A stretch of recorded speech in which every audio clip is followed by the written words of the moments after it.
Welcome back to D&D Module Monday. In continuing from the last episode, there's a plane flying overhead right now. I apologize if you can hear that.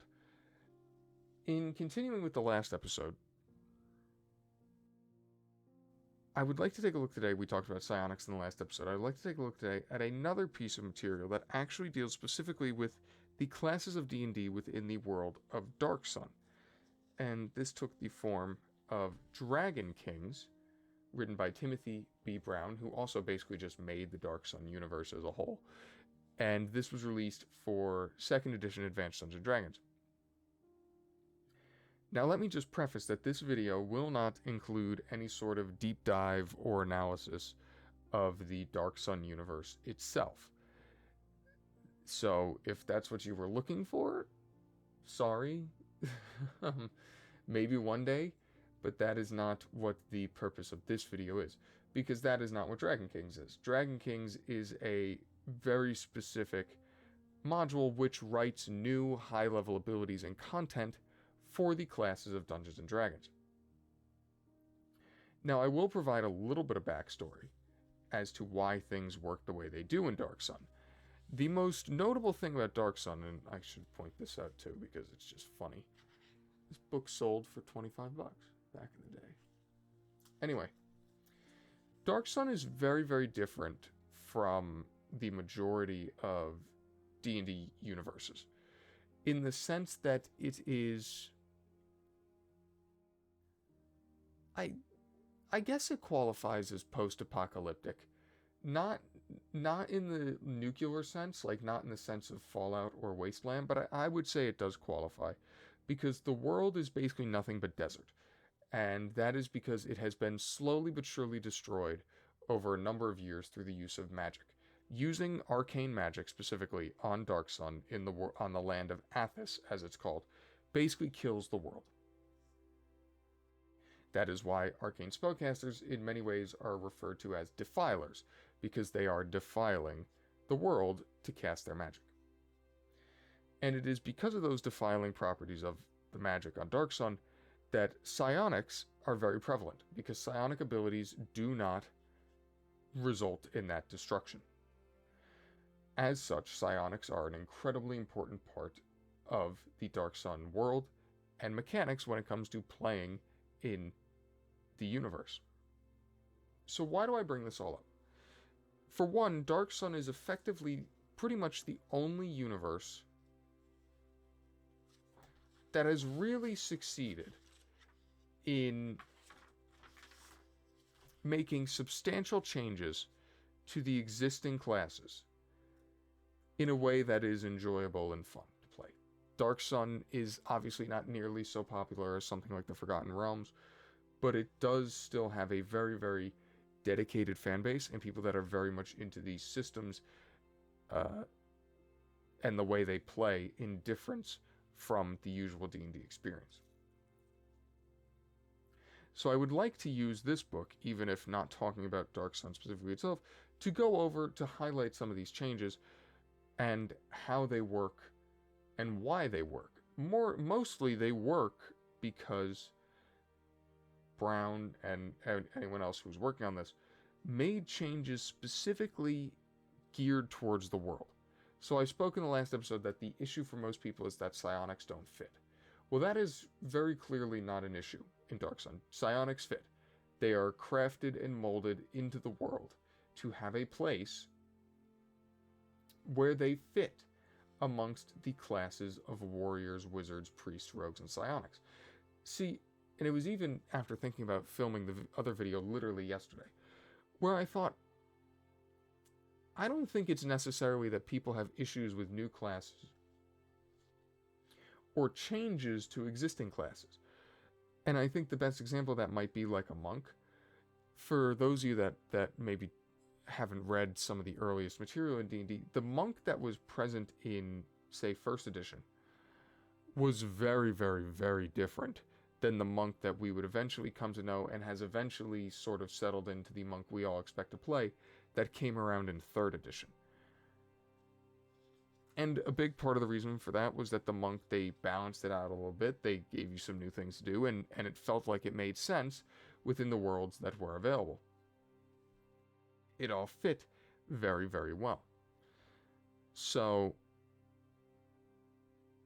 what I'm saying is I don't think it's necessary that you can't make changes or introduce new classes or introduce changes to the existing classes, but that they just have to be done in a way that makes sense within the context of the situation. And in going through a couple of the things here, for one, we could take a look at warriors. I went way too far. So warriors in Dark Sun are, for the most part, very, they're basically commanders. They're effectively commanders in the world. They helm armies and have followers which will follow them, obviously, into battle. Because there's obviously an emphasis in Dark Sun with the way that magic is kind of reviled in a lot of ways. There is an emphasis on the more sword and board aspects. So what this book lets you do is it says, okay, if you were a warrior who has advanced past 20th level, you can now basically gain a bunch of followers who will follow you. And this applies not only to fighters, but to rangers. And they call them gladiators. Gladiators, at least in my experience, and I am not the most tuned in with Dark Sun. I have read some about it. I've read quite a bit, but I'm not I'm a Forgotten Realms nerd and stuff like that. I'm not really a Dark Sun nerd. They also have gladiators. Gladiators, as far as I can tell, are kind of like the barbarian version of Dark Sun.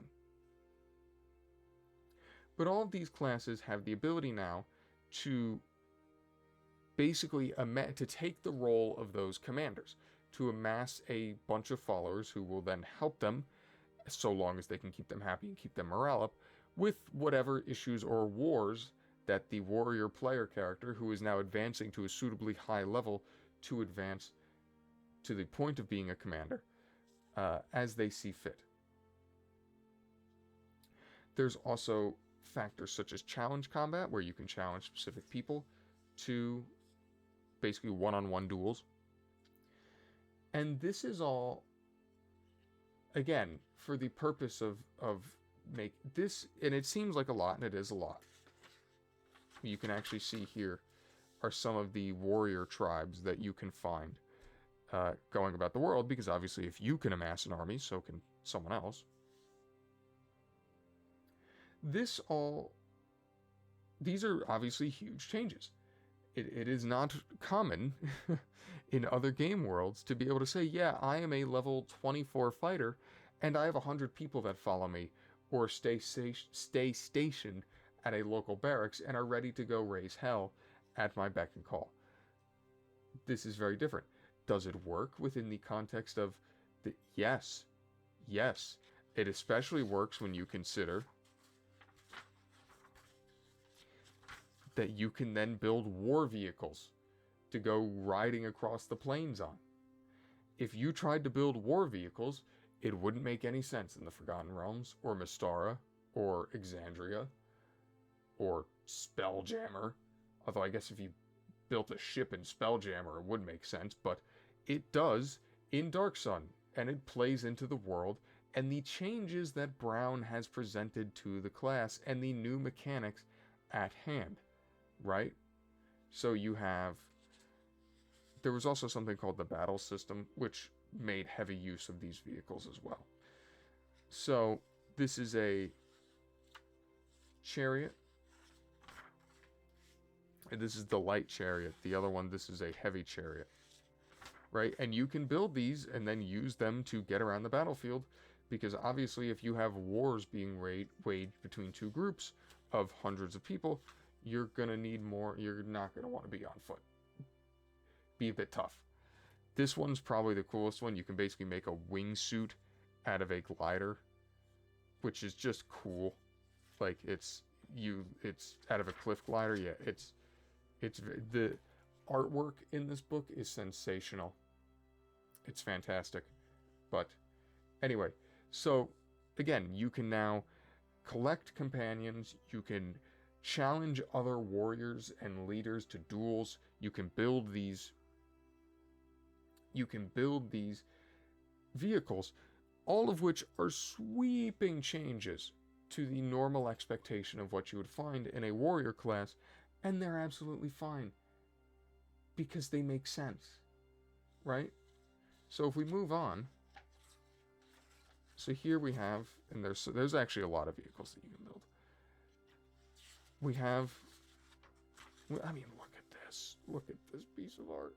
My God, it's beautiful. Anyway, that is one thing that will not change in these videos. While I might not be doing a breakdown of every little thing going on in these books anymore, I am not going to stop gushing about the art. So wizards.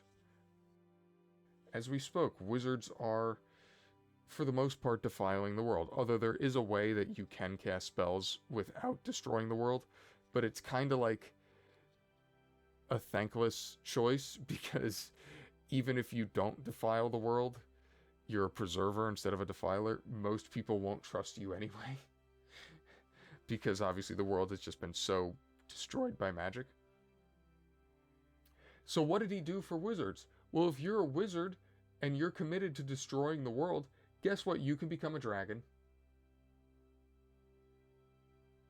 You can just transform into a dragon. It's a long, slow, and arduous process that has a lot of different pieces to it that is not easy to do, to the point that in some cases, because of the time constraints associated with becoming a dragon, Mr. Brown recommends playing a different character for stretches of time. But yes, you can go all in and say, you know what? I've been destroying the world with my spells for however long. Now I'm going to do it as a dragon, and everyone's going to kneel before me.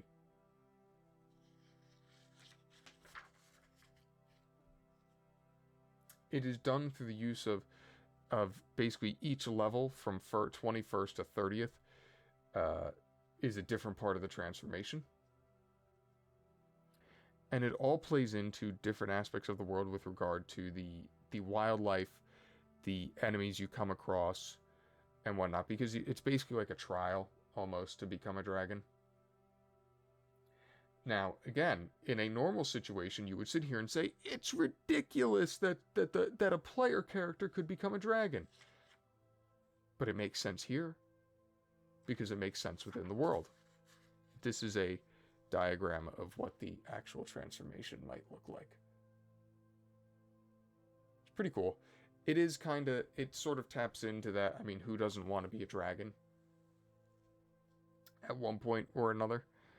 But they're able to do this because the world in which this all exists fits it. That is really the point that I'm trying to make with this presentation. What am I in school? Jesus. With this discussion, is that you can do pretty much anything you want. And you can make whatever changes and introduce whatever mechanics you want, so long as they fit your table, most importantly, but also the world. The biggest issue with psionics was that they just did not fit with anything. They didn't fit with the gameplay. They didn't fit with the world, most worlds thematically.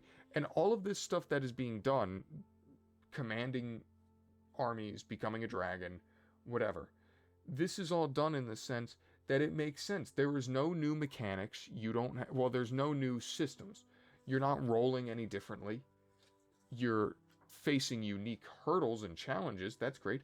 But as you can see here from these paragraphs, you're still using the same THAC0 and AC numbers and rolls and everything else that any other class might be using. So long as you operate within the parameters of what is already existing, what already exists, you're going to be fine. You can do whatever you want. That's the beauty of this game. You can introduce classes however, whenever you want. Now, if you are a preserving wizard, you can also become an Evangian, which is basically just almost like an angel in a weird way. I'm trying to find the picture of it. Let's see. Do they have a picture? I know there's a picture of an Evangian somewhere. I know there's one somewhere. I will find it at some point. But so long as what you're doing, and I know I've repeated it a million times at this point, if it makes sense, it will work. Now if I keep going, priests actually can become, this is like the main thing in this whole book is that priests and wizards, assuming they have they meet the necessary requirements, defiling wizards can become a dragon, preserving wizards can become an Evangian, and clerics can actually become an elemental based on what plane, earth, air, fire, water, stuff like that they practice to, because priests in Dark Sun don't necessarily pray to gods. They use the elemental planes. They tap into the elemental planes. And again, it works. There's spell tables. Everything takes the form that you would expect it to take, and it's easy to digest and say, that's different, but I like it. And this is obviously, I mean, this book was very, very well written.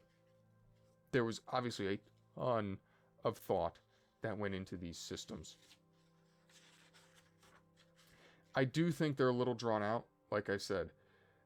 Druids, it's kind of funny. Druids kind of get like the short end of the stick, whereas wizards are becoming dragons and whatnot. Druids just kind of like can protect the land. Which is very much on brand. That is what druids do in Dark Sun. They are basically on a mission to try and, restore Athos. They're not doing a very good job, but that is kind of their goal. But it is kind of, it's like, imagine you're sitting at the table and it's like, oh, I'm halfway to becoming a dragon. I'm halfway to becoming an elemental. I can plant some trees. So, unfortunately for druids. And in doing all of this, in creating all these wild new mechanics, what they also did, in order to sort of cement them, rogues also don't get a whole lot. They can basically do some, like, illusions. They get some spells that are not bad, but not particularly... Like, they don't start chucking fireballs. They can cast invisibility on themselves and whatnot. They get a few new spells, like bribery and digging tunnels and stuff. But, again, thieves kind of like druids. They kind of get the short end of the stick. And then, obviously, we get to the psionics. Now, again, psionics, a big part of the reason that they work in Dark Sun is because they're much more closely aligned to the role and purpose of a wizard. They really, in a lot of ways, step in and take the role of arcane spellcasters. It goes to the point that in the world of Dark Sun, there's basically a, quote, order of psionics who are kind of like a shadow organization. They have their own goals, and if you become a really, really high level psionic, you can eventually make your way into that organization.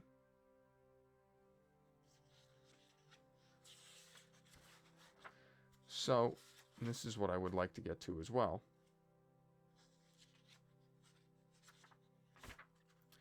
What they also did was introduce, considering these are all high-level stuff. This is all high-level stuff. They introduced a bunch of new spells, the majority of which are obviously confined to the new higher levels. And these spells are designed and written to be used in the Dark Sun universe with respect to the differences in material and components and stuff like that. Although obviously any of this stuff could be, like anything else in D&D, could be adapted for whatever world. But they designed this all specifically to work within the world. And like I said, I'm going to keep repeating that. It is not that change in D&D is bad. It is that change that doesn't make sense in terms of what is already in front of people or currently in front of people. That is bad. Change is a good thing in D&D. Change is great. If you don't change, like every time, I understand, look, I am not a fan of Wizards of the Coast. I'm not a fan. But anytime any sort of like minor change comes in D&D, people lose their mind and are convinced that it's the death of the game. No. Adding new things, adding changes, making the game more accessible, making more things that you can do is a good thing. At least at first, at face value. If you play it like 4th edition and you realize how stupid rolling for initiative is on every combat turn, then you can decide it's not a good thing for the game. But at face value, changes are good. And they're even better when the changes make sense, as they do in Dragon Kings. So you have some psionic enhancements. It's also worth noting that like Defilers and Preservers do have... Everyone on Dark Sun has some sort of psionic ability. Should point that out. So there is some obviously psionics are much more in tune and associated with them, but everyone on Dark Sun has some sort of psionic ability. But a lot of these spells are obviously very, very powerful because they're being cast by 30th level characters, potentially.